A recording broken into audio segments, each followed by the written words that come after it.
Welcome to my channel. बिजली गिरने के कारण हर साल जान माल का नुकसान होता है। यह एक प्राकृतिक आपदा है जिसे रोका तो नहीं जा सकता, लेकिन कुछ बातों का ध्यान रखकर हम खुद का और गैरों का ख्याल रख सकते हैं और एक बड़े नुकसान से भी बच सकते हैं। लेकिन यहाँ सबसे पहले ये जानना जरूरी है कि आखिर बिजली गिरना होता क्या है और ये घटना क्यों होती है। दरअसल तीव्र आवाज के साथ आसमान से गिरने वाली बिजली को तड़ित कहा जाता है। जब आसमान में बादलों के बीच टक्कर होती है तो एक विद्युत आवेश पैदा होता है जिसकी तीव्रता बहुत ज़्यादा होती है। इसमें सूर्य के प्रकाश से भी ज़्यादा गर्मी और तेज होता है और जब यह धरती पर गिरती है तो इसमें तेज प्रकाश निकलता है जिसे आकाशीय बिजली की संज्ञा दी जाती है, जो कि जहाँ गिरती है वहाँ सब कुछ जलाकर राख कर देती है। एक अनुमान के मुताबिक भारत में हर साल करीब 2000 लोगों की मृत्यु आकाशीय बिजली के गिरने से होती है। लेकिन क्या आप जानते हैं, जब भी प्रकाशीय बिजली गिरती है उससे पहले आपके शरीर को कई प्रकार के संकेत मिलने लगते हैं। अगर इन संकेतों को समझ ले तो बिजली से बच सकते हैं और बिजली गिरने के हालातों में सुरक्षित रह सकते हैं। हर सेकंड धरती पर 50 से 100 बार बिजली गिरती है। सूर्य की सतह की तुलना में बिजली अधिक गर्म होती है। बिजली जिस रास्ते से होकर ज़मीन पर आती है वहाँ की हवा लगभग 15,000 डिग्री फ़ारेनहाइट तक गर्म हो जाता है। यह गर्मी सूर्य की सतह की गर्मी से भी अधिक है। क्यों गिरती है बिजली? आइए इसका कारण जानते हैं। चूंकि जल वाष्प ऊपर की ओर उठने की प्रवृत्ति रखता है, यह तापमान में कमी के कारण जल में परिवर्तित हो जाता है। इस प्रक्रिया में बड़ी मात्रा में ऊष्मा उत्पन्न होती है जिससे जल के अणु और ऊपर की ओर गति करने लगते हैं। जैसे जैसे जल के अणु शून्य से कम तापमान की ओर बढ़ते हैं, जल के बूंदें छोटे छोटे क्रिस्टल के रूप में बदल जाती है। चूंकि वे ऊपर की ओर बढ़ती है, वे बड़े पैमाने पे इकट्ठा भी हो जाती है जब तक वे इतने भारी ना हो जाए कि नीचे गिरना शुरू ना कर दे। तब तक ये इकट्ठे होते रहते हैं। जहां बर्फ के छोटे छोटे क्रिस्टल ऊपर की ओर और बड़े क्रिस्टल नीचे की ओर गति करते हैं तो उनके मध्य एक टकराव होता है तथा इलेक्ट्रॉन मुक्त होते हैं। यह विद्युत स्पार्क के समान कार्य करती है। गतिमान मुक्त इलेक्ट्रॉनों से और अधिक टकराव उत्पन्न होता है और ज़्यादा इलेक्ट्रॉन बनते हैं। यह एक प्रकार का चैन रिएक्शन का निर्माण करता है। इस प्रक्रिया के कारण एक ऐसी स्थिति उत्पन्न होती है जिसमें बादल की ऊपरी परत धनात्मक रूप से आवेशित हो जाती है जबकि मध्य परत नकारात्मक रूप से आवेशित होती है। थोड़े समय में ही दोनों परतों के बीच एक विशाल विद्युत धारा बहने लगती है। इस विद्युत धारा के प्रभाव से ऊष्मा उत्पन्न होती है जिससे बादलों के दोनों परतों के बीच की वायु गर्म होने लगती है। इस प्रकार गर्म वायु के दौरान बिजली कड़कने से एक चमकीला लाल रंग नजर आता है। गर्म हवा विस्तारित होती है और आघात उत्पन्न करती है जिसके फलस्वरूप कड़कड़ाहट की आवाज आती है। पृथ्वी विद्युत का सुचालक है और विद्युत रूप से न्यूट्रल होने पर भी पृथ्वी बादल के मध्य परत की तुलना में अपेक्षाकृत धनात्मक रूप में आवेशित होती है। इसके परिणामस्वरूप आकाशीय विद्युत का प्रवाह का अनुमानित 20 से 25% हिस्सा पृथ्वी की ओर आ जाता है। इस प्रकार बिजली का जमीन से उठी वस्तुएं जैसे पेड़ या इमारतों से टकराने की संभावना अधिक होती है। आखिर बिजली गिरने पर हमें क्या करना चाहिए और किन बातों का ध्यान रखना चाहिए, आइए देखते हैं। अगर आप बंद कमरे में रहेंगे तो बचे रहेंगे।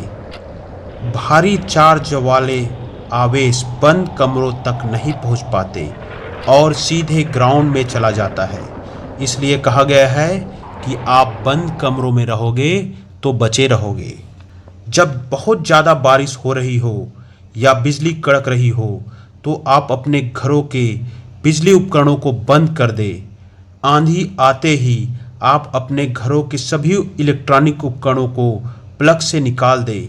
अगर आप कार में हो तो अपने कार का रेडियो और एसी बंद कर दें और विंडो भी बंद कर दें।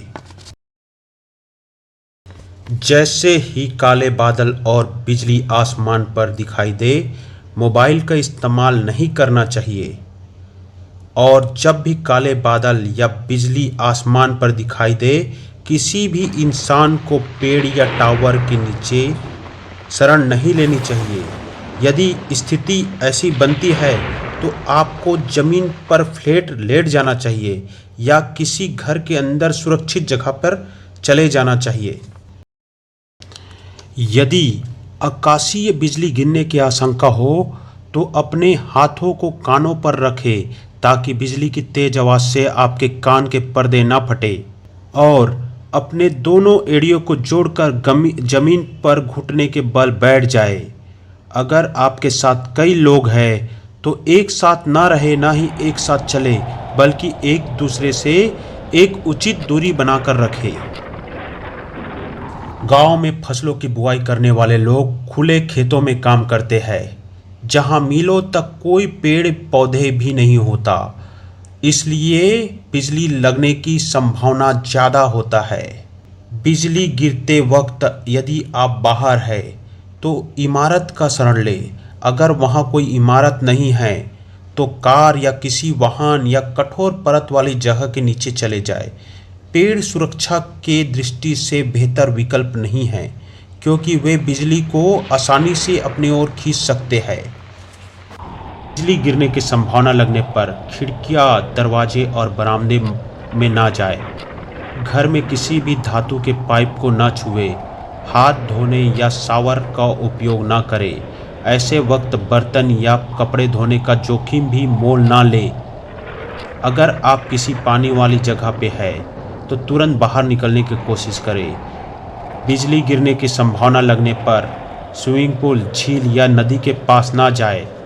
आप बिजली के आवेश में आते हैं तो बाल और रोए खड़े हो जाते हैं। यदि ऐसी परिस्थिति आए तो आप जमीन पर तुरंत लेट जाए। वज्रपात जानवरों के लिए खतरा है। पेड़ के नीचे बारिश से बचने के लिए जानवर अक्सर खड़े रहते हैं जो जानलेवा बिजली के शिकार हो जाते हैं। बिजली गिरने के संभावना लगने पर बच्चों को बिजली के उपकरणों से दूर रखें। मोबाइल चार्जर या अन्य उपकरणों को प्लग करने के साथ इस्तेमाल बिल्कुल न करें। ज़्यादा देर तक जब बिजली कड़कती हो तो स्थानीय राहत या बचाव एजेंसी से संपर्क साध सकते हैं। अगर बिजली चली भी जाए तो भी इलेक्ट्रॉनिक उपकरणों के स्विच को बार बार ना छुएं। यदि आप घर से बाहर हो तो बिजली गिरने की संभावना हो तो छतरी का इस्तेमाल बिल्कुल ना करें क्योंकि अम्ब्रेला का मेटलिक पार्ट आकाशीय बिजली को अपनी ओर आकर्षित कर सकता है। अगर कोई व्यक्ति आकाशीय बिजली के संपर्क में आ गया है तो सर्वप्रथम उसकी नब्ज जांचें। यदि आप प्राथमिक उपचार देने योग्य हो तो अवश्य दें। बिजली के संपर्क में आए व्यक्ति के इलाज के लिए आप डॉक्टर से मदद भी मांग सकते हैं। जलवायु परिवर्तन और आकाशीय बिजली में गहरा संबंध है। वर्ष 2015 में कैलिफोर्निया विश्वविद्यालय द्वारा प्रकाशित एक अध्ययन में इस बात को लेकर चेतावनी दी गई कि तापमान में 1 डिग्री सेंटीग्रेड की वृद्धि होने से आकाशीय बिजली गिरने की आवृत्ति में 12% की वृद्धि होगी। वर्ष 2010 से 2020 के मध्य गर्मियों में आकाशीय बिजली गिरने की संख्या में वृद्धि दर्ज की गई, जो वर्ष 2010 में 18,000 से बढ़कर वर्ष 2020 तक 1.5 लाख से अधिक हो गई। अतः Indian institute of tropical management ने बिजली गिरने की घटनाओं की वृद्धि को सीधे तौर पर जलवायु संकट और ग्लोबल वार्मिंग के कारण जमीन में अधिक नमी की उपलब्धता से संबंधित माना है। सेशन में दिए गए उपाय से आप खुद को और अपने परिवार को आकाशीय बिजली के प्रकोप से बचा सकते हैं। यदि आपको यह सेशन अच्छा लगा है तो कृपया आप इस चैनल को सब्सक्राइब करें ताकि आने वाले सेशन का नोटिफिकेशन आपको पहले प्राप्त हो। जय हिंद, जय भारत।